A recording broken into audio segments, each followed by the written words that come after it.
Hey,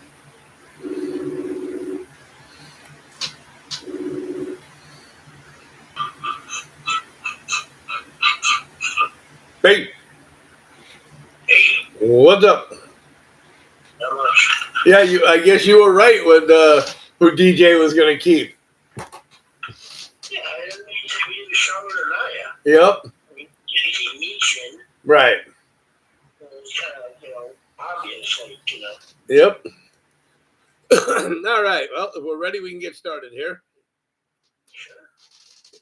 Excuse me. Good evening, everyone, and welcome to another live edition of Top Rope Report here on YouTube, TikTok Live.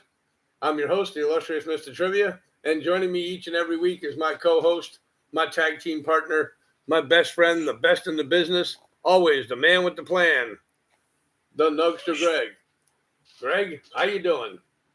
Sorry, I don't know if you picked up my phone here. Brian Wilson, the creator of Beach Boys, died. Yep. I didn't know that. Sorry, I just picked up my phone. I was trying to get to the Ray and Morton thing for whenever we're going to do it. Yep, 82 years old.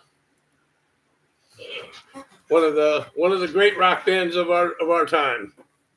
Yep, absolutely. So, all right, we're going to be doing our Monday Night Raw and NXT recap. I hope everybody on TikTok will enjoy. Hit the like button if you like what you hear. Any questions or comments, I will get to them. So if we're ready, Greg, we can get started. All right, let's see here.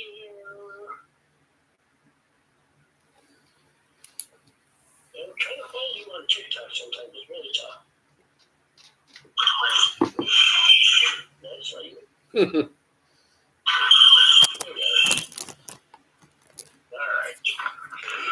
right. Well, sorry for the delay here, folks.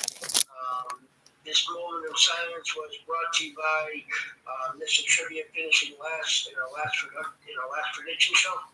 But this week's Monday Night Raw took place from the PHX Arena in Phoenix, Arizona.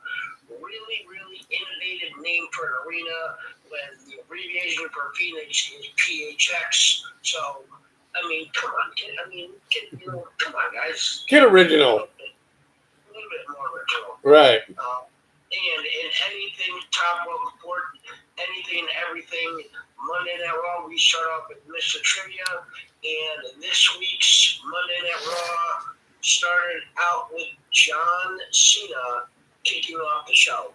Triv, take it away. All right, thank you, Greg. Yeah, what a great way to start off the show promo wise. John Cena, we've gone on record many times as saying, other than Paul Heyman, he's one of the best on the mic. Yes. Talking about he's at the end of his career. He's only got a certain amount of dates left, and everybody that they put up against him, he's beating them, and then the music plays, and here comes CM Punk. And I was psyched about that because it's been a long time since we've seen John Cena and CM Punk face to face in the same ring. And CM Punk was really getting to the point of things. Saying how he's how that title has made John Cena a monster, and CM Punk's going to have to be a monster to beat the monster. So, I mean, I don't think I'm not saying, CM Punk's going to win the title. It would be nice if he did, but I don't really see that happening. But I thought this was a great way to start off the show, promo-wise, two of the best. Then Seth Rollins came out. We knew that was going to happen. And it was just... Well, why did we know that was going to happen? Well, I mean, CM Punk was in there, and he doesn't really care too much for CM Punk, and he came out showing off the briefcase, and so it's going to be interesting to see, when it's not if he cashes in, when he cashes in, and who he's going to cash in on. And I just thought it was a good way to start the show. I gave it an A. Okay. Yeah, I mean, once again, like you said, John Cena comes out. And I mean, he was not out there that long. CM CM Punk came out and laid down the challenge to one last showdown, which John Cena said he would do at Night of Champions in Saudi Arabia. Cena said, "You are all spineless and keyboard warriors." Are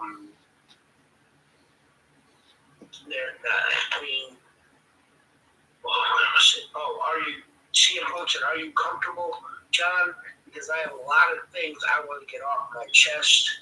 I'm here to defend the people. Are you mad because the establishment picked you, but the people never did?" And he said, "I have come to Monster. I have to become the monster to stop the monster," like he said. And then, Seth Rollins came out, kind of warning both men he can cash in at any time and in any place. I didn't really think this thing needed Seth Rollins at all. I actually took a little bit away from what I would have given a solid A to, because this thing did not. You had John Cena and CM Punk literally agreeing to the main event at Night of Champions to open up Monday Night Raw. We didn't need Seth Rollins to come out and tease him, a cash in. So I'm only going to give this an A-. All righty. All right, guys, thanks for liking the live. I appreciate that. We're halfway to 1K already. Ant Blitz, what's up? After that, we then went to the opening match of the evening. As AJ Styles was looking to avenge his loss to El Grande Americano from the week before, taking on his alter ego, Chad Gable. I get to lead off with this, and it was a good match. They were talking about how Chad Gable was sporting the same elbow rep that El Grande American did on Saturday on that Money in the Bank.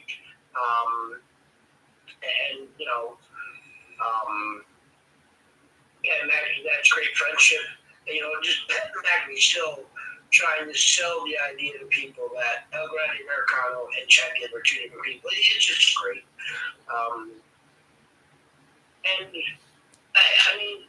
This is a good hard-fought match. AJ Styles won, which, okay. He's in the latter years of his wrestling career in WWE. I truly look for how much longer he's been wrestling, so I guess I'm okay with him winning here. But there was no clear indicator of any storyline advancement at all. But it was a strong match between two very talented wrestlers. I'll give it solid B. All righty. Ant, thank you for the roses. I appreciate that. Yeah, I enjoyed this match. I know that we've said time and time again, Chad Gable is one of the thank you, Greg, thank you. He's one of the good wrestlers, one of the best wrestlers that really doesn't have a title. And I really think that if he I'm not saying world title, but if he can get like the secondary title, like maybe the U.S. title or IC title or something, he could really run with it for a while. And yeah, like you said, with AJ Styles being at the end of his career, the man is still just awesome in the ring. He just doesn't. He's like a machine, and he's really jacked now. He's been doing a lot of work in the gym, other than buying my workout videos as well too. But yeah, I know. Those are selling out quick. Yeah, I know. But yeah, I enjoyed this match. I think the right guy won. But Pat McAfee, like you said, trying to convince everybody Chad Gable is really El Grande Americano and all that other good stuff. I enjoyed it. I gave it a B-. Okay. Thank you. All right. After that, we then went to the first qualifying match for the 2025 Queen of the Ring tournament. and this is a fatal four-way with Rhea Ripley taking on Kairi Sane, taking on Roxanne Perez, taking on Liv Morgan. Trivia, you are up first. All right, thank you. Yeah, I mean, the pairing of these four, I thought was really, really good. Putting these four in the ring together, going, for a spot in Queen of the Ring. Was I surprised that Roxanne won? Yeah, kind of. I was kind of pulling for Rhea to win, but Rhea didn't need to win. yeah, true. But I mean, with Roxanne winning now, that opens a lot more doors for her. It was a great match. I enjoyed it. Kairi Sane is still, I mean, she's still good in the ring. She looks good after her injury, coming back. And Rhea's Rhea, and I just thought it was a really good match overall. Roxanne Perez just, she just got the victory. I think she pinned Kairi Sane. Yeah, so I thought, yep. And yeah, so that was a really, really good match. I enjoyed watching it. Hopefully we'll see how far this will take Roxanne Perez on the main roster. I gave it a B+. Okay. Yeah, I mean, this was a really good match. Before we were ever going to begin it, if any one of the four was going to take the loss, I knew it was going to be Kairi Sane. I didn't think anyone was going to pin Rhea. And I thought there was going to be something between Liv and Roxanne that caused one of them to lose, which is what happened. And once again, at the end, as you said, Kairi Sane was getting ready to pin Liv Morgan, and that's when Roxanne came in with the vicious rope of death to pin Kairi Sane. I mean, it was a logical finish, and the crowd was absolutely insane for this match. They really were. I mean, Rhea Ripley, can we just give this woman all the flowers? She is a top star right there alongside Cody Rhodes, Roman Reigns, CM Punk, and Seth Rollins. She doesn't she took a little time off last year because of injury, but she doesn't take time off. She's there week. Her and Seth Rollins are the same. CM Punk goes off for a while. Roman Reigns goes off for months at a time. And okay, Cody Rhodes, you're going to workhorse for them from WrestleMania till now. He really didn't do anything. But there was at one point, Kairi Sane delivered a dive that wiped out everyone. It's after Raquel Rodriguez appeared and brawled with Rhea Ripley on the arena floor. Still a matchup that they teased, that they've been teasing us on and off for a feud. Just give it to me. If you're going to do it now. Rhea's not a title hunter. They don't give a shit about the women's tag team titles. Give me a Rhea Ripley, Raquel Rodriguez feud for now. Like you said, Kairi Sane then did an insane elbow to Morgan and covered her. That's when Roxanne Perez came in. I really thought this was a good match. I was glad to see Roxanne come in. And on a side note, this being a butt man as I am, I loved this match. I also gave it a B+. All right, Pretty in Pink, thanks for joining. All right, everybody, thank you very much for these likes right now. We're almost at 3K. After that, we then had the man, Becky Lynch, come to the ring. I am up first. I'm just going to go right into it. First thing she's kind of walking around the ring, and she's like, "What? No, you deserve a chance. I don't need you to tell me because I know I do." She was talking about how Lana Valkyria was a bad person, and how what she did was, she just wanted to raise her hand, and she said she raised it so hard I thought she dislocated my shoulder. So I simply asked her to help put the belt on me, and then she attacked me. Lyra came out, and she really didn't get to say much of anything. Because I don't think she said anything. She just had this look on her face. And then out of nowhere, Big Boobs Bayley came out and attacked Becky Lynch. I think it was 2 days too late. I think that if you planned on Bayley coming back, it should have happened After PLE, I think it would have made a bigger, meaning there. But anyways, she chased her out of the ring, and then she stood tall to close things out. Obviously, there was a huge pop for Bayley's return, which was well deserved. And I think we're going to see Bayley versus Becky at Evolution. There's no reason why they can't put this together in 5 weeks. Right. Feel bad for Lyra, because where does this leave Lyra? Kind of, on the outside looking in. Maybe WWE and Triple H felt that they needed a quote-unquote bigger name to battle with Becky Lynch over this, but whatever. I thought it was okay getting to be bonus. All righty. Yeah, okay, everybody. Thanks for likes. Don't forget, we got my You're Awesome up there for the Flash goal. So check that out if you can. Yeah, this match was, this promo was I'm liking Becky with this this new attitude. She's talking about how, like you said, how Lyra raised her hand and almost separated her shoulder. And she's like, oh, she's trying to kill me. It was like, okay. And then she calls out Lyra, and Lyra was walking to the ring, and the look on her face was like, oh my God, I think if Bayley didn't come in the ring from behind her, she would have got in the ring and really went at it with Becky. And then, like you said, Bayley came in. I'm looking at purple hair and all, and I'm definitely looking forward to seeing what they're going to put, if they're going to put this match together for the July. All right. All right. Yeah, I can hear the echo too. Gonna restart.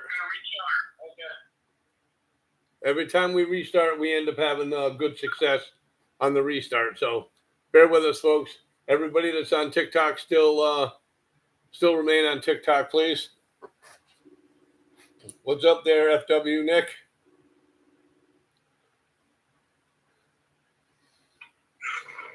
Okay, how's that? Oh. How's that? Fine? Good now? Okay. Yeah. Okay. Yeah. So, like I said, I'm looking forward to seeing if this match is going to be put on Evolution. It would be a real good way to, get this feud going. I gave it a B.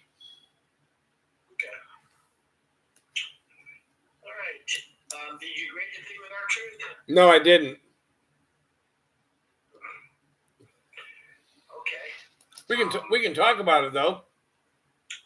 So after that, R-Truth hopped the guardrail.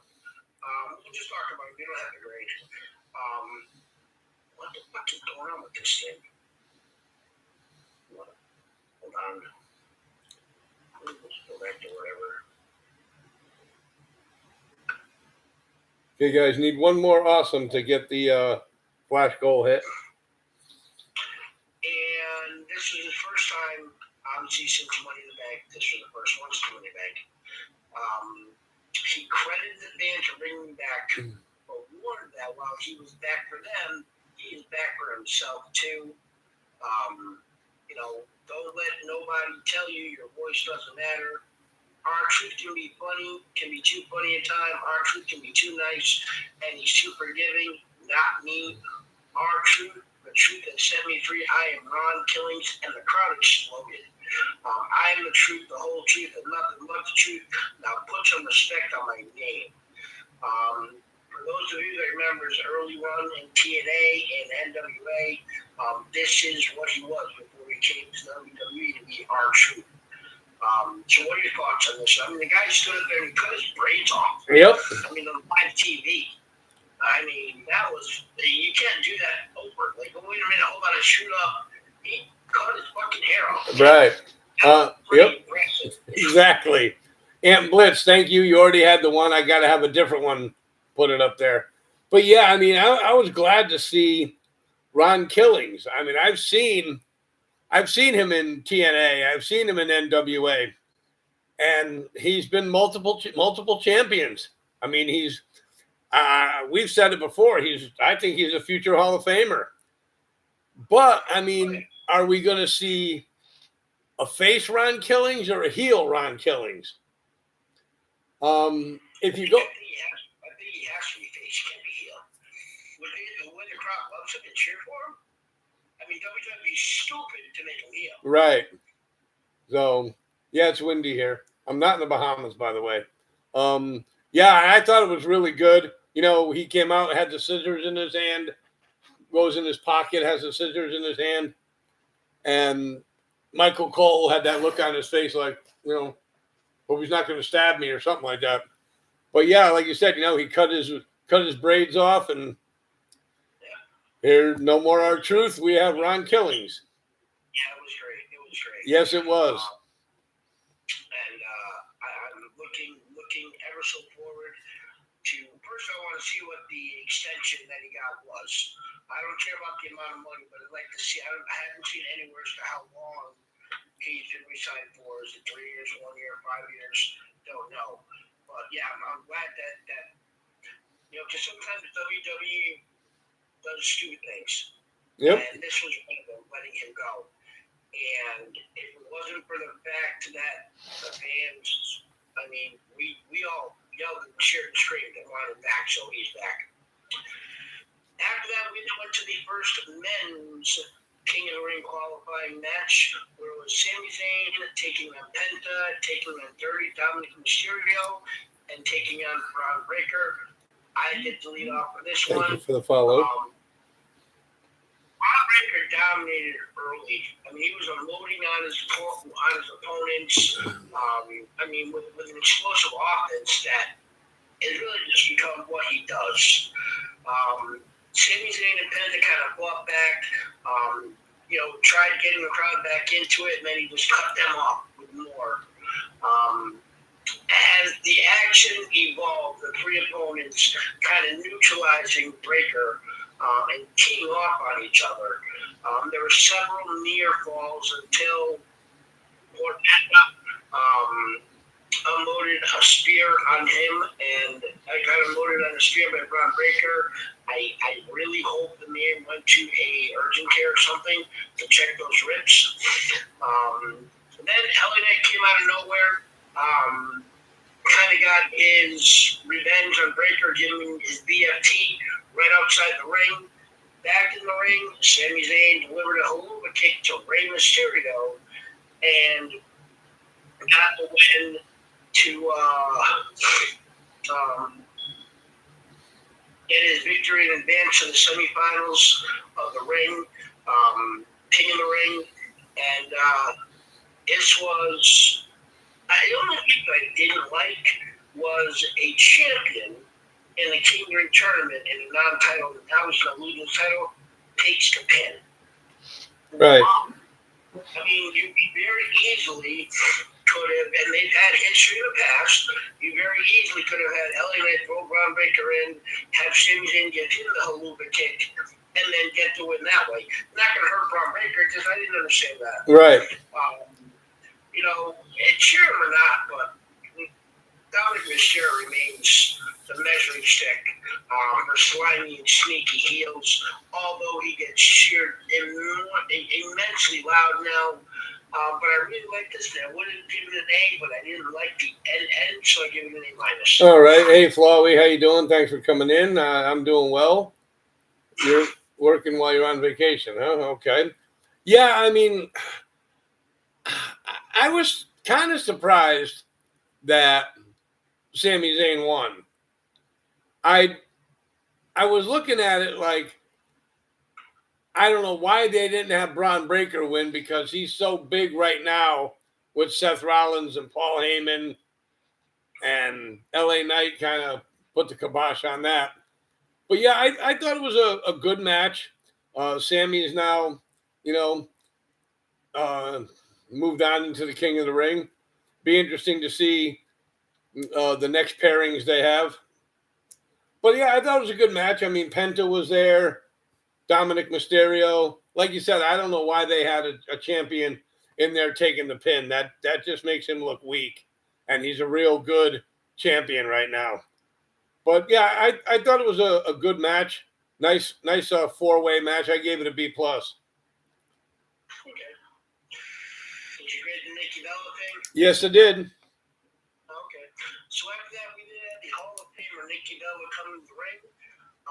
Trip, I'll let you take it away from here. All right. Well, I really don't know why they had her out here. Originally, they were saying she was going to come out with a major announcement, and I thought the major announcement was going to be that she's going to,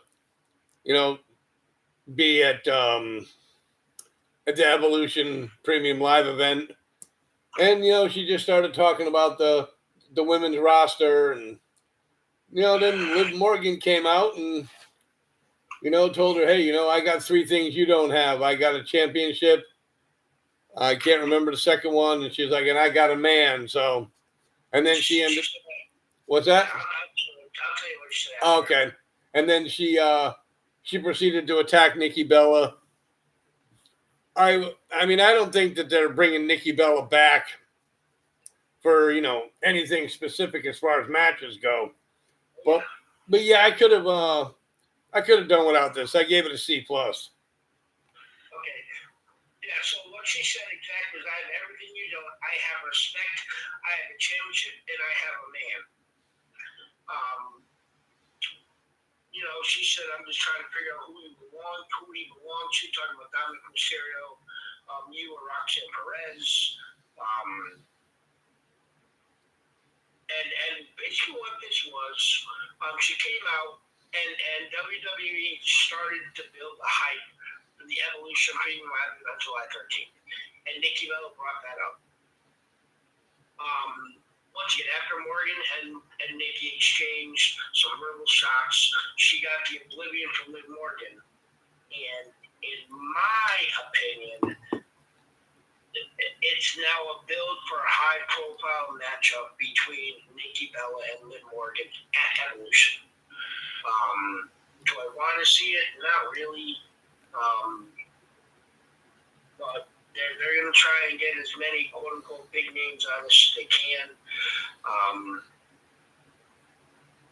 And Liv Morgan said to Nikki, I'm still a champion, and you'll never be is a reality show diva. So, taking digs at her. Liv was good on the mic in this, but there really wasn't much that happened that this could have been done backstage with Kathy Kelly talking to him or something. But they did it in the middle of the ring. But yeah, I'm going to have to give a little bit lower grade than you. I'm going to give it a C. All right, everybody. We're at 7K likes. Thank you very much. Ant Blitz, I really appreciate all the likes you've given us for this show here. Thank you. Don't forget, I have my cool emoji there with the sunglasses. After that, we went to the main event of the evening, as it was a rematch from WrestleMania 41, where the World Heavyweight Champion Jey Uso defending against the Ring General Gunther. I did lead off with this, and this felt like the commitment to the long-term storytelling rather than recognition when something is working. I don't think this is going to do anything for Jey Uso. The crowd is going to be there for them. They're going to eat all over themselves. McAfee's still going to jump up on the chair. And I honestly think this is why Jey Uso lost. Because Pat McAfee wasn't there to dab him up and get up on the chair and do the eating. I think just Jey Uso, he's better as the chaser. And not as the, I'm not saying not a leader because he's a veteran, he's got to be a leader, but I think Gunther being champion is what's, as they would say, best for business. And the last 5 minutes of them trading sleeper holes, just slowly trying to wear each other down, was great. It wasn't super kick out of here that nobody expected. A spear, which they did. Gunther did a spear to Uso. Gunther didn't do the Uso splash, but Jey Uso once again he did the sleeper. He gave Jey Uso a couple of his power bombs. And what finally got Jay out was just the um, just the sleeper hold and just finally wearing him down, tiring him out. G was out, and Gunther's now the champion. Um, Now I am so hoping that they do a slow burn to a face turn so we can get Gunther versus Seth Rollins at some point. I don't see Seth Rollins cashing in on Gunther as a heel, as Gunther being a heel, so let's get a slow burn to a face turn. I'd be fine with that. I loved everything about this match. I gave it an A minus. Alrighty. Yeah, I enjoyed this match as well. You know, putting the title back on Gunther doesn't hurt anything, doesn't hurt anybody. If it comes to cash-in wise, I think Seth Rollins versus Gunther would have probably been a better match than Seth Rollins and Jey Uso. Even though Jey Uso would have given him a hell of a match, I think when the cash-in time comes and Gunther's champion, that's really going to be an awesome showdown. But yeah, I mean, they just, like you said, they traded sleeper holds. It works. The sleeper hold works for both of them. So I mean, Jay just got worn down a little bit more than Gunther did, and I just thought it was a good way to end the show. And congratulations to Gunther as being the new World Heavyweight Champion again on Monday Night Raw. I gave it a B+. Okay, so overall, I'd have to say the only weak part about it, in my opinion, was, you know, the Nikki Bella promo. I really didn't care too much for that. Other than that, I gave the show a B+. Yeah, it was a solid Monday Night Raw. One of the most solid Monday Night Raws from top to bottom. And I mean, if you look on the positive side, Nikki Bella is still hot. Yep. Liv Morgan came out, so at least for 5 minutes we got some eye candy. Exactly. So, all right, and that is our. Hey, Alana, thank you for joining. Okay, guys, we're at 8.3K likes. Thank you, I appreciate that. And that is our Monday Night Raw recap. Right now, we are going to go to the best part of the show. It's Nuggies News. So, Greg, what do you got for us? All right. So let's get to some rumors here. Some things. Reported reason for CM Punk agreeing to wrestle in Saudi Arabia. There'd always been a little bit of, he hasn't been back to Saudi Arabia since coming back to the company in 2023. He always was against WWE's partnership with the country in the past. Back in 2020, while he was a correspondent for FS1's WWE Backstage show, he had said, he called out the Miz on social media telling him to go suck a blood money covered dick in Saudi Arabia. And that led many to believe that that it was Punk's way about leaving, afterwards. Sorry. He said, he gave a typical kind of answer when he was asked why he hates going to Saudi Arabia. He said, I've never been to Saudi Arabia. I don't hate coming to Saudi. So that kind of opened the door and the opportunity. And I think the cherry on the Sunday was, hey, we're sending you over to Saudi Arabia to take the title from John Cena. That's what I think is the reason they're going to be doing that, whether it officially happens or not. So, I mean, internally, it's Dave Meltzer reporting that he's known for months that he was going to be going to Saudi Arabia for Night of Champions. There is reportedly, buy or sell this rumor. According to Corey Hayes of BodySlim.net, he was popping up all over my WWE rumor newsfeed. And he said LA Knight is expected to feud with Seth Rollins. Are we buying and selling that there would be a move for LA Knight to Monday Night Raw and feuding with Seth Rollins? I'm buying it. Yeah, I'll buy that. I think that'd be a hell of a match. Okay. I think one half would be hell of a match. The other half is overhyped in LA Knight. But if you want to keep LA Knight's momentum going, you put him with one of the bigger heels in WWE right now, which is Seth Rollins. And Yeah, that way, if he goes into a fight with Seth Rollins, it's a 1-on-3. So if and when he loses, he doesn't lose face because really he's outnumbered. Um, According to PW Insider, WWE is planning a match between Naomi and Jade Cargill at the upcoming Evolution Premium Live event. Are we buying or selling this rumor? I'm buying it. Okay. Is there any possibility that this match turns into a battle for the briefcase, i.e., Otis versus Miz that time? I don't see that happening. No. I don't either. I just wanted to throw it out to see what's stuck on the wall. Okay. Okay. Some hot takes here after Money in the Bank. Agree or disagree with this hot take?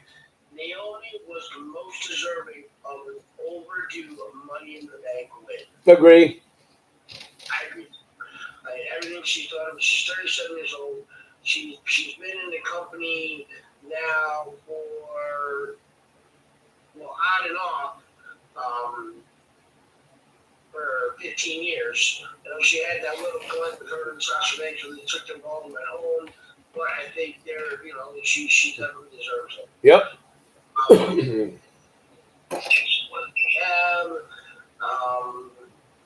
Triple H. Triple H is Ron Killing's answer. No, that doesn't make sense. This was before Monday Night Raw. Hey, Paul Roma, how are you? Seth Rollins was the only correct option to win the men's Money in the Bank ladder match. Yeah, I'll buy it. Okay. Yeah, I mean, I have to agree with that.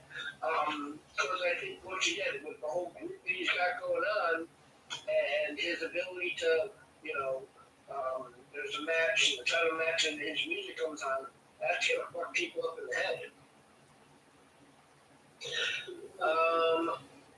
It is, what's this one? Give me this one. I don't see who this one goes to, but okay. Oh, sorry. Sean Ross Sapp was reporting that not one person backstage thinks R-Truth release was a work. And it's firmly believed that most people, a lot of people were very upset that he was gone. Many had direct emotional conversations with R-Truth. He wasn't happy that it happened. Obviously, everyone like that is very happy about it now, especially when it comes to what it could mean for them in a similar situation. So, yeah, I mean, there were people, even Logan Paul, when asked about what happened. I mean, Logan Paul says he was surprised as anyone by R-Truth's return. Speaking on his Impulsive podcast, he suggested he was just surprised at the band when Truth showed up. No one told me R-Truth was coming. I didn't even know. I did not even know. So, bro, I'm sitting here, and there comes back. I'm like, what the fuck is he doing here? So, not even, and that's what sometimes is great. Like, the WWE, I mean, everybody's backstage before, and like when CM Punk returned to Survivor Series, there were 3 people that knew. The driver drove him to the arena, the security guard that hit him, and Triple H. Nobody else knew until he got to the gorilla position. And that was kind of the same thing with R-Truth. Nobody, when they kept him hidden and tucked away. I think that's great. What are your opinions on that? Oh, yeah, I definitely agree with that. I mean, I think his release, it could have been a work, but they bought him back really quick. So I think they would have bought him back, especially when he had originally said he wasn't going to re-sign no matter how much they were going to offer him. And that's what we said. Oh, that's what I thought I read. He just didn't like the offer they gave him. Not that it didn't matter how much they were going to give him. Oh, okay. But yeah, I mean, I just think that the fans are going to love him being back, and WWE is always really great at hiding stuff like that. I mean, they hit the CM Punk thing, they hit the Cody Rhodes thing, so I think they did it up and played it up real nice. I did too. John Cena, Monday Night revealed that he has only 18 days remaining in his retirement tour this year. Um, so, according to Dave Meltzer, the majority of Cena's remaining dates will be on Monday Night Raw or SmackDown, where he doesn't wrestle. Um, this suggests that with only a handful of matches left, one of them will be obviously going to CM Punk. Um, and that will give him a better time to, just make appearances.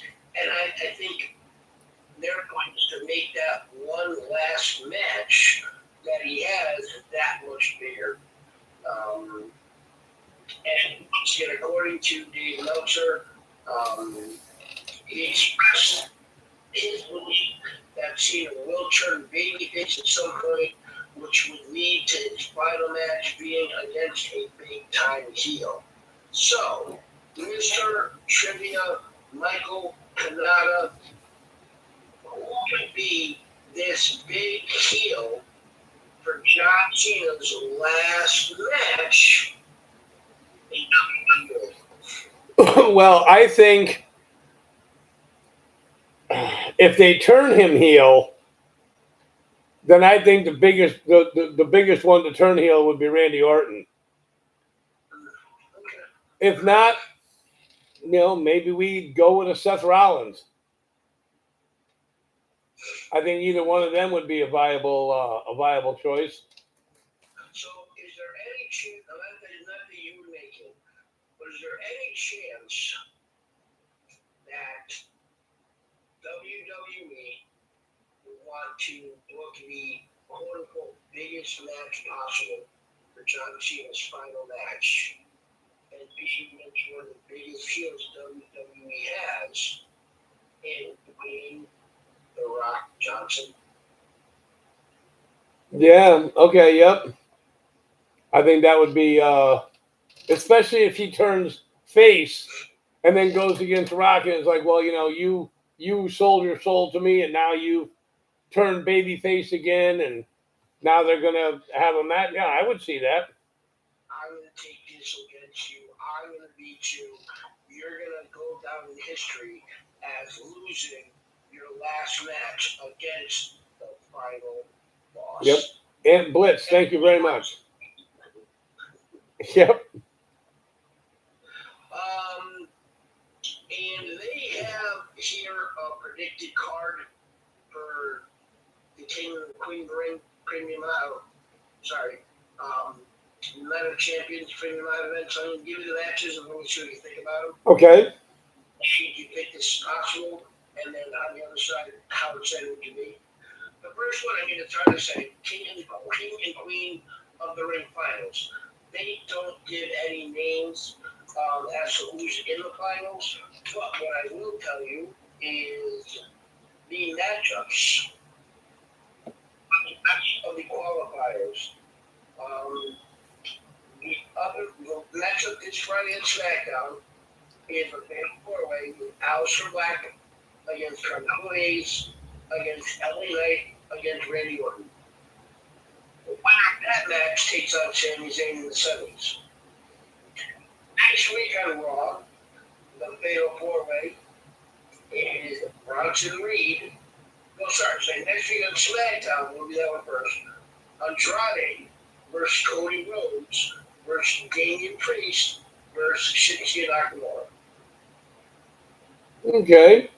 Other side, which is Monday Night Raw, has Rusev versus Bronson Reed versus Sheamus versus a mystery wrestler. That's the rest of the bracket for the King ring. For the women's, we saw the one last night. This week on SmackDown, we have Jade Cargill versus Michin versus Piper Niven versus Nia Jax. And the winner of that faces Roxanne Perez.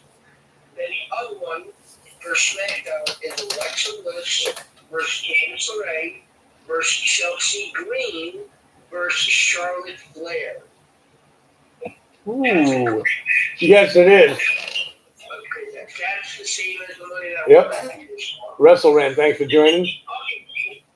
The other Raw matchup has Raquel Rodriguez, Ivy Nile, Stephanie McCare, and a returning Asuka.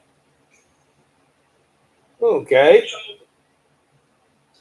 Who do we think this mystery wrestler from Raw is going to be?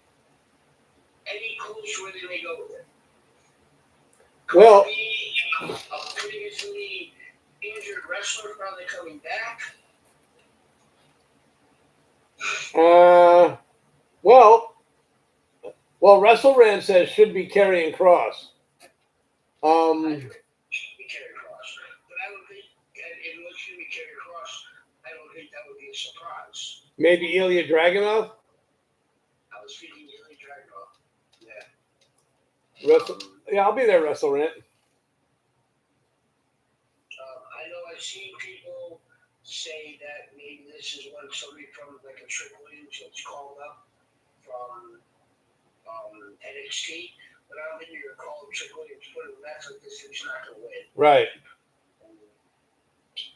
But I think with Sheamus being in there, the Ilya Dragunov makes good suggestion.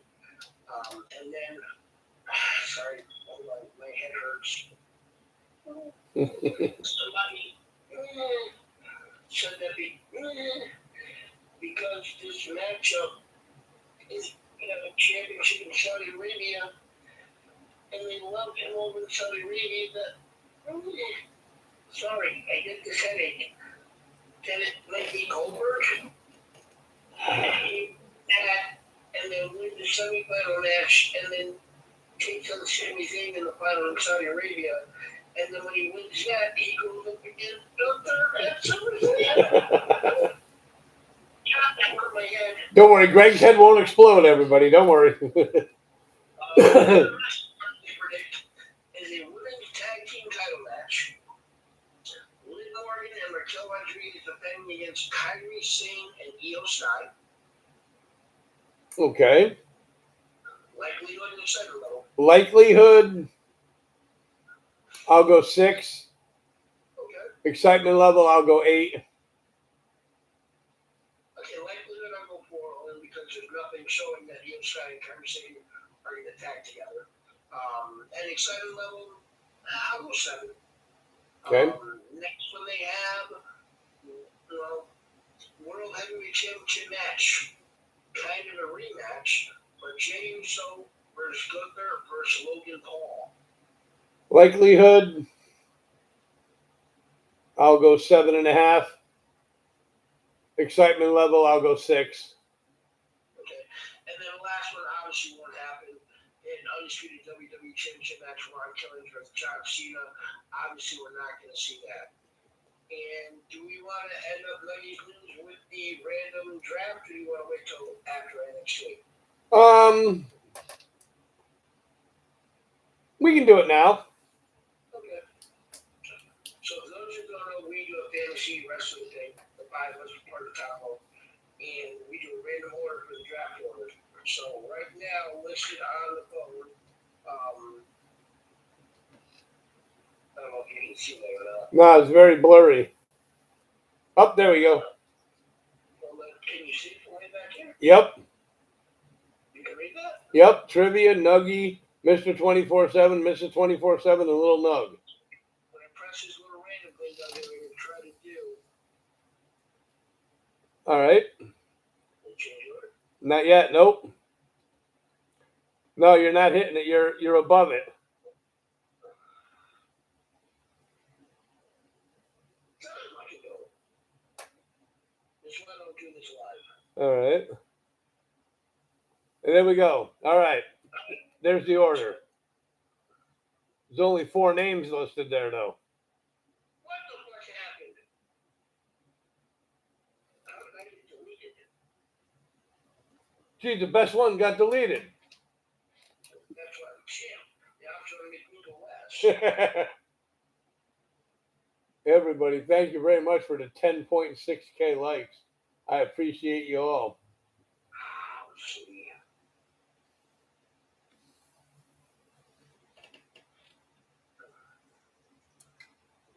Now I'm here twice. Actually, active normal, right? You see that? Yep. You see it? Can you see that? Yes, I can. Okay. Well, now it's blurry. Alright, well, I have to show you this and then turn around, press the button, and show you right back. Okay. No way to do it. Yep. So you see it set the original order. Yes. Okay. I'll touch it once. Fucking motherfucker. And we got Mrs. 24/7, Mr. 24/7, Lil Nug. Oh my God, I'm last.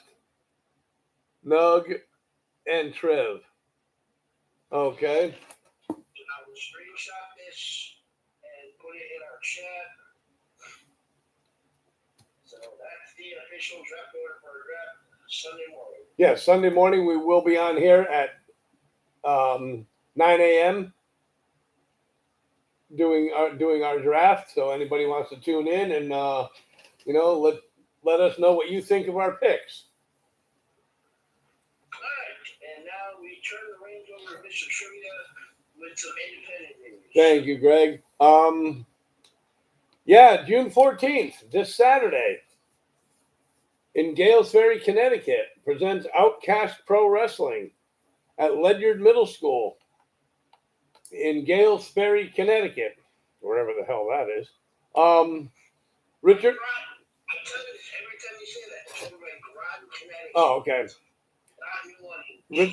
Richard Holiday versus Mikey Midas, Katie Lothbrook versus Aaron Norman, and Kylon King versus Danny O'Brien. That is 3 of the matches that they have scheduled. Kylon King just had a birthday yesterday. Oh, okay. Well, happy birthday to Kylon King. Also, we have June 20th, Blood, Sweat, and Tears Wrestling at the Foolproof Brewing Company, 785 Union Avenue in Bridgeport, Connecticut. Doors open at 5:30. The main event for that night is the most marketable man in wrestling, Richard Holiday, will be battling former WWE wrestler Dijak. We also have PAPW's Mayhem in Middletown 2, which will be at 44 Maynard Street at the Elks Club number 771 in Middletown, Connecticut. The card they have set up for that night is Bobby Loveless versus Damian Black versus Alan Compass. I remember Damian Black, seeing him wrestle for Eric Newton's promotion back up in Chicopee, Mass. Real good wrestler. Thank you, Tobias. Have a good night. Huh? Chicopee. Or as Ox Baker would say, Pickety. Oh, that's it. Pickety. Also, Sylvan versus Mirza. Brad Baylor, who has been making appearances on Evolve and NXT, will go against Gabe Cruz. Buzz Bloodsaw will go against Carson Chris. The tag team combination of Kaizo and Ken Powers will go against the Dukes. The Brawny Brothers versus NFG. And Izzy Sanchez versus Narciso will also be on that card. And that, once again, is PAPW's Mayhem in Middletown 2, 44 Maynard Street, Middletown, Connecticut, at the Elks Lodge. Then we also have another show from Outcast Pro Wrestling on June the 28th, which will be at the 99 Gathering Place in 99 Center Street in Wallingford.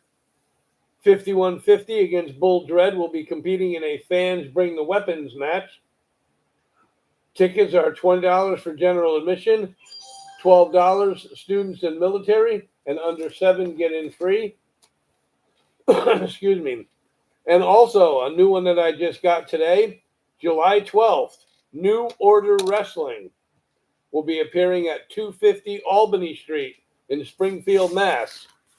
on July the 12th. And Jiggy Sosa will be appearing in an open challenge looking for a street fight. Sorry, what organization is that? That is New Order Wrestling. Oh, okay. So that is my indie report for this evening. Cactus Chris, how you doing, my friend? Welcome in. All right, guys, now we're going to be going to our NXT recap for tonight. Okay.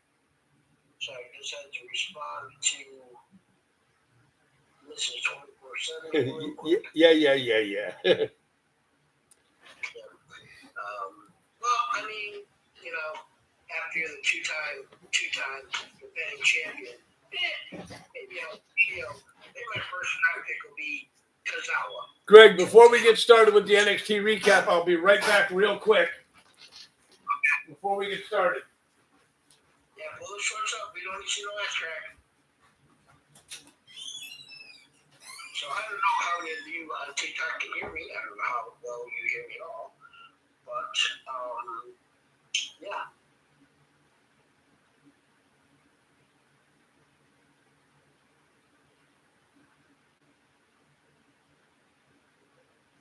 But yeah, we will be doing our draft. And, yeah.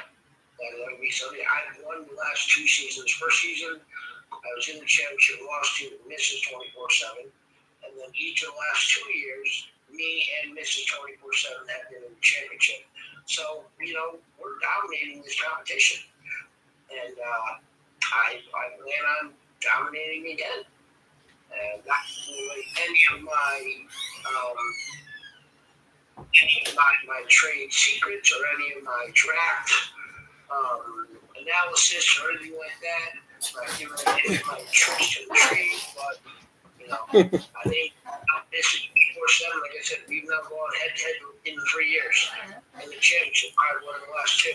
So I think what I'm going to do is just tell the rest of them just play for third place. First and second would be Mrs. Okay. All right. So once again, the good old NXT was back from the Performance Center, and in two tropical fashion, anything and everything NXT. I started us off, and this week's NXT started off. We had a quick video package where we saw Jasper Troy attack Oba Femi in the parking lot and put him into a windshield of a car. We then went to the first match of the evening, where it was Ethan Page defending his North American title against Evolve's Shawn Legacy. Once again, I get to lead off with this. And I will say, Shawn Legacy, in my eyes, it's kind of he's the kind of guy that came out of nowhere. It kind of reminds me almost a little bit of like a Santino Marella, where, he came out of the audience and he wasn't really a well-known wrestler over in Italy. And Shawn Legacy, that same, like, he can wrestle with the quote-unquote big boys. He hung in there with Ethan Page the entire match. And we spent the first few minutes trading holds and takedowns. Shawn Legacy started to unfold with strikes to the champion. They went to a commercial break, and then we came back. The crowd was chanting as the 21, as Shawn Legacy. He nailed a beautiful springboard drop kick. He really started to build a lot of momentum, but then he missed a 450 splash, and that set up Ethan Page to do his finisher. And then All Ego keeps his title. And then Ricky Sage rushed the ring, injury, not being medically cleared at all. They fought all the way back before the show. Then cut to NXT General Manager's office where Abel was. Page gave a good backbreaker on the top turnbuckle. And that looked great. But yeah, I mean, he's supposed to be a good, entertaining match, and you props Shawn Legacy. He is showing that he could be in NXT right now, and he'd be able to hold his own with most people. So I'm going to give it a solid B. Good way to start. All right. Please say hi to me. Okay, hi to me. Yeah, I'm not a big Ethan Page fan, but I do like his character. This Shawn Legacy, I'm really impressed with this guy. I really think he's going to make some noise if he comes to NXT full time. He gave Ethan Page a hell of a battle. And then, like you said, Ricky Saints came out. They're not going to let that die for a while. But yeah, I enjoyed this match. I thought it was really good. Shawn Legacy, I can see why he's, going from Evolve to NXT. He'll probably be on the NXT roster sooner than later. And I enjoyed this match a lot. I gave it a B+. After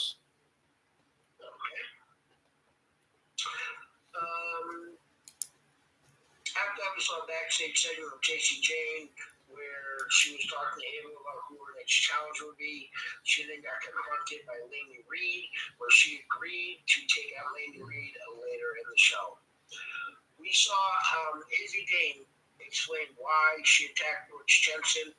I'm not going to go really into her reasoning why, but this was just before the next matchup, which is a tag team matchup, where it was Nico Vance and Sean Spears taking on Josh Briggs and Yoshiki Inamura. Trev, you're up first. All right, thank you. Yeah, I'm not like I said, this is another one. I'm not a big fan of the culling. I do like Sean Spears though. I like his style. Nico Vance is the big muscle of the team. I could definitely see that, as do a lot of fans. Sean Spears is good in the ring. Josh Briggs and Iwamura, I mean, are we going to see maybe Brooks Jensen try to align with Josh Briggs again? Because they were a hell of a tag team. And I think that this was a pretty decent match. As we saw earlier in the show, before they came out, Izzy Dame said that they're going to get a new. She wants to bring in a new member. Well, we have no idea who that. What's that? Yeah, that's what it seemed like. Yeah, and we have no idea who that's going to be just yet. It'll be interesting to see who they get. But I thought it was a pretty decent match. I gave it a B. Okay. Yeah, I mean, first and foremost, it's okay. I don't know if you want to call them a group because it's a tag team with a female companion. I don't call that a group personally. When there were three of them plus Izzy Dame, yeah, to me that's a group. No Corey Castro, two guys and one girl, not a group anymore. It's a tag team. So that's just a personal, Okay. nails on the chalkboard thing for me. But I mean, one thing we got, they're going, Sean Spears unloaded on Inamura with some shots that really made his chest red. And all that did was fire up Inamura. We then, once we got Briggs in the ring, the former began to, take control and took the latter part of the, baby faces eventually regained control, but Nico Vance was able to hit his finisher on Briggs for a relatively, quick win. I was really surprised. It was only a 5 minutes and 9 seconds. And I didn't understand the finish. If you're looking to have a group, quote unquote group, falling apart, why would they beat Briggs and Inamura when Briggs is uplifted because Inamura is back from Noah? Right. Sean, come on, Sean, call me. I'll let you know these things before you do this. Right. So you know how to finish these matches. But yeah, Yeah, there was a moment outside the ring with Izzy Dame had the chair, and she kind of tossed it to Josh Briggs. I didn't know if that was going to lead to an Eddie Guerrero thing. I don't know. But yeah, I didn't like this anywhere near as much as what she gave me to see. All right, looks like we're getting a war of words here about the. Well,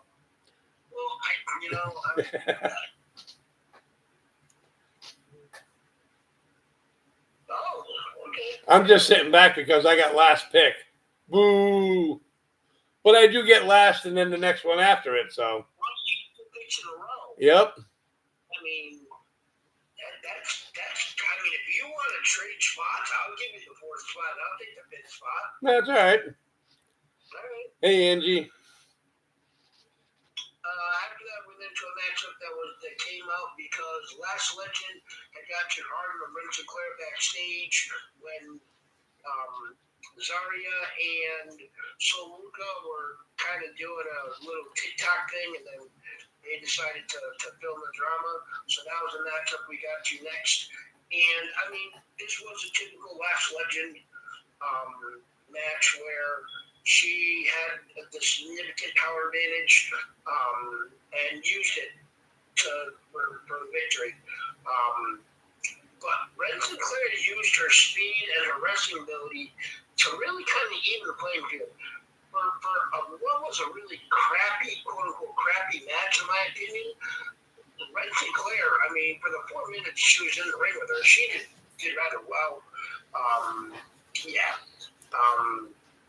But it really wasn't much of any. Like I said, it was only 4 minutes. Ren Sinclair, got it a little bit, but Last Legend was not going to lose. I give this a C. All righty. Hey, Dion, thanks for joining. Yeah, I think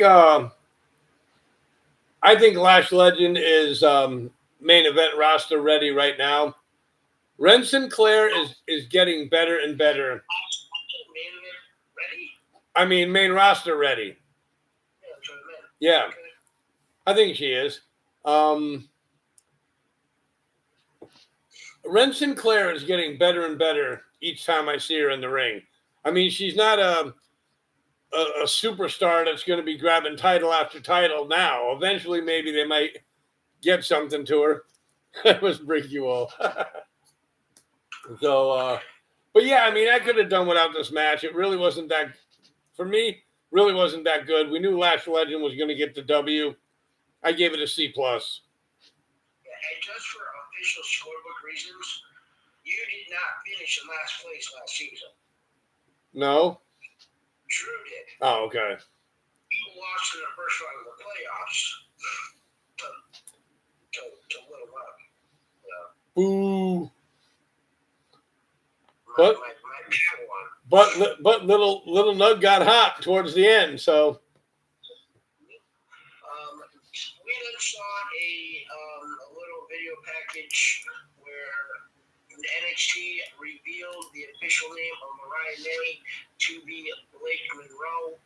I had a little thing in Nuggy's news about it that I didn't want to talk about until now. Blake comes from her favorite niece. That's her niece's name. And then with her being glamorous, the Monroe comes from the glamorous. Right. So Yep. that's where they came up with Blake Monroe. Okay. All right. We then went to the impromptu matchup set up earlier in the evening, where it was JC Jane defending NXT Women's title against Lainey Reed.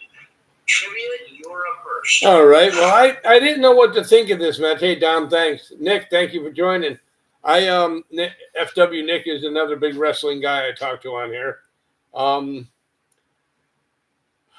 Until this match started, I had no idea who this Lainey Reed was. And you still don't. Yeah, still don't. But I mean, she was real good in this match. I mean, she gave JC Jane all she could handle. JC Jane is, I mean, I don't know what to make of her as champion. I think, like I said to Greg off the air before, I think they put the title on her because they were putting Stephanie up on the main roster. But that's just my thought about it. But yeah, I mean, it was a good battle back and forth. JC Jane is not that bad in the ring. This Laney Reed has got a good future. I think Greg said she's been wrestling about a year now, and but yeah, I mean, I enjoyed this match. I thought it was really good for JC Jane, to be in a match like this. I gave it a B plus. Okay. Yeah. So I just have to. Did you say JC Jane's a good wrestler? Oh, she's getting better. Oh, okay. All right. So yes, this was an unexpectedly good match. Um, yeah. Once again, like I said, Lady Reed's been wrestling in WWE for 1 year. That's how long she's been. She wrestled a little bit in Evolve, a couple of tag team matches, but this was a solid back and forth match that immediately put Lady Reed on the map. It really did. They made this feel physical and very competitive, but you could still see the lack of chemistry in some places, and that's really because they never wrestled against each other. JC Jane used the bottom rope to hit Reed in the neck, and that was kind of unique. But JC Jane does not have much more in her arsenal other than the other women distracting people, which is what happened. Fallon Henley sat on, got on the ring apron, distractingly Reed. JC Jane then gave her the nice little, whatever, discus punch, whatever they call it, rocket rolling, and got the victory. But the most, I don't know, you didn't even mention that. Did you grade it separately or just not include it? The Ava thing afterwards? No, I didn't include it. Okay. Did you grade that separately is what I'm saying? Yeah.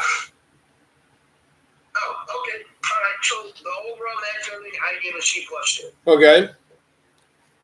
We then had the three women, JC, Jasmine Nix, and Dana Ellis standing in the ring. I lead off with this, so I'm just going to go right on into it. We then heard some music, which I still don't ever recognize until they show her. And it was Ava up in the upper, I don't know what to call it, balcony area, whatever they call it. Crow's Nest, Bird's Nest, whatever. And where she told JC Jane that she would, there would be 4 individual singles matches where the winners of each of the matches will be in a fatal 4-way on June 24th.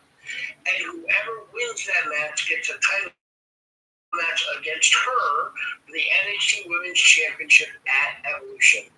Those 4 matchups are as such. Lash Legend versus Kalani Jordan. Saria versus Izzy Dane. Hale versus Jada Parker. And Lola Vice against Jordan Grace. Those women were all standing outside around the ring. And I literally had to go back to the recording on DirecTV to NXT to see the graphic that they put up there. But, as far as everything went, I'm going to give it a little bit better of a grade than I probably should have. And the main reason was because they did not include Blake Monroe in this qualifying. So they're not just automatically having her come in and handing her a title shot. Right. Which I think is great. I really like that. Let her be the heel that she is and feud with Soluka or something like that to introduce her title. But I didn't really get, other than that we know we've got a match at Evolution. Okay, whatever. I gave it a C-. All right. Everybody, thank you for the 10.9K likes. I appreciate that. Yeah, Ava's doing a good job as general manager.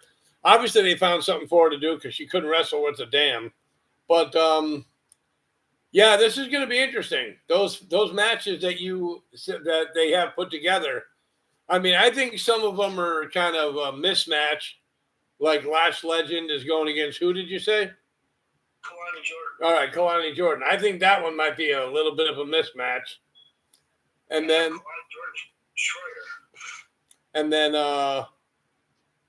Jada Parker against Thea Hale, was it?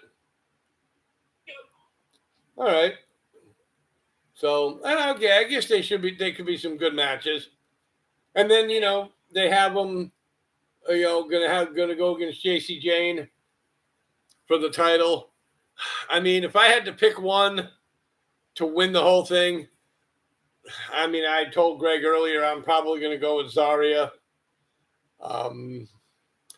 And like Greg said, I'm happy too that they just didn't hand this spot to Blake Monroe. Let her earn the spot. She probably will because she's that good. I'm waiting for her to start and making an appearance on NXT soon. But yeah, I gave it a C minus. Okay. After that, we then went to a tag team matchup where it was the Dawn of all NXT, Tony D'Angelo and his consigliere Luca Crucifino taking on Tyson DuPont and Tyreek Igwe of High Rise. Jim, you're up first. All right, thank you. Yeah, I think right now Tony D'Angelo, as we used to say back in the day, he's a man without a country. Because I really don't see him and Luca staying together much longer. During this match, they were, there was no trust issue. There was no trust factor there. Tony D'Angelo really didn't trust Luca. And then Stacks came out, had the tire iron with him, and it ended up in the hands of Luca Crucifino. And Tony D'Angelo was like, well, you see, I told you. I see that imploding pretty soon as well. But the thing I'm worried about is where's Rizzo been for all this? I mean, I guess they're just giving her some time off or whatever. But yeah, I mean, this was an okay match. I like that. I guess that's their new name, High Rise. Yeah. So I mean, I like that team. Wesley's got himself a good team there. Two big guys. I thought it was a decent match. I gave it a B minus. After that, we then went. Oh wait, I got to talk about it first. Sorry. Yeah, I mean, Tony D'Angelo let Luca walk. He's still not trusting Luca. Had him walk out first. Let him start with the team. And Crucifino tried to get a tag early on, but Don told him to keep fighting. D'Angelo then got tagged in. He didn't reach where he got tagged in. He had trouble getting into any offense, so he tagged back out. Crucifino started to clean house. And then, they got a little double team action. It looked like they're working together. But, once again, they went to commercial break. Stacks, once again, he showed up and tried to interfere, but Tony D'Angelo sent him out of the ring. It looked like Florian attacked the Don, and this said it was a misunderstanding. And that's when High Rise, like you said, took advantage of it and took out Tony D to get the win. So once again, Tony D's taking a loss. Why? I don't get it. I still don't know what to think about this DuPont Igwe. Could they be in line to challenge Hank and Tank eventually? Maybe. I mean, Hank and Tank are all that great. They're just really good fan favorites. And, yeah, this was just okay for me, even to say. All right. We saw a segment backstage with Miles Bourne and the No Quarter Catch crew that turned into Tavion Heights asking to have his own shot against Charlie Dempsey, and the ever so adorable Red Sinclair is trying to play Peacemaker. After that, we then went to the main event of the evening, as it was Jasper Troy challenging Obafemi for the NXT Championship. I get to go for this. First thing is, you can tell that they really are going to, I think, quote unquote, push Jasper Troy, because a lot of times when these new wrestlers come up, they really give them the most basic, generic music and kind of a lame entrance. They gave him a pretty decent set of music and a good entrance. So I think they're going to do something with this kid. And I mean, I say kid only because I'm 54, and anybody under the age of 40 to me is still a kid. My son's a kid. But I want to say he is. Let me check. Well, it doesn't say. Oh, it doesn't say old Jasper Choice. Okay, all right then. I don't know, but this was Obafemi found somebody that could match his power, and I mean Jasper Troy is just as big as Obafemi, if not even slightly bigger. So Obafemi, and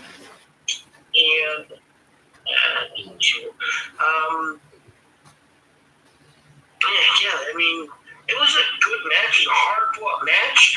I know at one point Jasper Troy threw Obafemi so hard that the middle turnbuckle popped off, which during the commercial break they put it back on. So I really think that wasn't supposed to happen, because it was quote-unquote not supposed to happen. To think that it finish the match with the rope up, because that's what they would typically do. If it happened, quote unquote, accidentally, but really on purpose, I don't know. But it took not one, but two Falkland Ray spine busters for Obafemi to finally get the pin and win. The person that he put on there with the pin, I'm still trying to figure out how I saw his shoulder come up. I don't know what the hell he was thinking. I didn't see his shoulder move. But anyways, I think it was specifically because Obafemi's ass was facing the hard camera edge, so they wanted to redo it. But yeah, this was a good, strong, powerful match. Like I said, I think we're going to see some good things from Jasper Troy in the future. But Obafemi is still the ruler. I gave it a B-. All right. Yeah, I definitely agree. I think this is the third. Now, maybe it's me. Maybe I wasn't paying too much attention to the announcements before the matches. But I really think this is the third time they've announced Jasper Troy at a different weight. I mean, last night they announced him at 340 pounds. There's no way he's 340 pounds. But yeah, I mean, this was a good match. I think. You think he's bigger than that? No, I think he's got to go probably 290, 295. And but I mean, he's a big boy, and I believe he's got a good future. He is the season one LFG, almost an NFG, LFG champion. Hopefully, WWE will will do some good things with him, and he can go places. But Obafemi is just a monster, and he retained again. So I don't see right now anybody beating Obafemi just yet. But I enjoyed this match. I thought it was pretty good. I gave it a B. Okay. Wikipedia has Jasper Troy listed at 6'5", 340 pounds. Oh, okay. Cage match has him listed at 6'5", 251. Who hasn't listed at that? Cage match. That's where I get a lot of my information from. So 90-pound difference between two sites. Okay. Okay, so. Wikipedia says he was born in 1999. Doesn't say what month, so he's 25 or 26. Okay, so overall, Greg, what do you give it?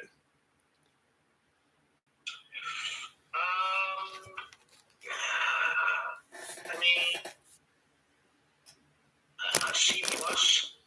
Oh, okay. Wasn't really that good overall. Yeah, I'm gonna go C plus. All right, I'll give it a little bit more. I gave it a B minus. I thought there was a couple of nice high spots. I enjoyed the Shawn Legacy match. That newcomer there, Lainey Reed. I think she's got a bright future. So I'll give it overall a B minus. Okay. And that was our NXT recap. Now, Greg, we have Night of Champions coming up on the 20th. In Saudi Arabia?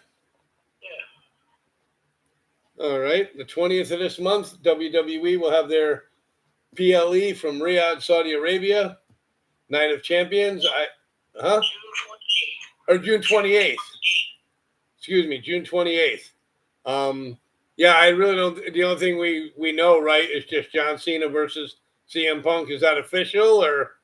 Yeah, that's official. Okay. The King of the Ring finals Right. and the Queen of the finals. Yep. So you gave us the pairings for King of the Ring for men and the women. Who's your pick to win for the men? Who's your pick to win for the women?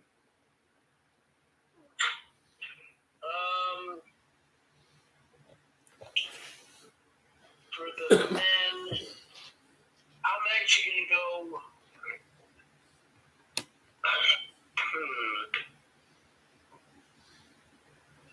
It's all dependent who the last wrestler is from Raw, but I'm going to go for the men because once you get the winner of the King of the Ring tournament and Queen of the Ring tournament, get a title shot of their respective brand at SummerSlam. So I'm going to go with the men, Cody Rhodes. Me too. So we John Cena at SummerSlam. Me too. And for the women, I'm going to go.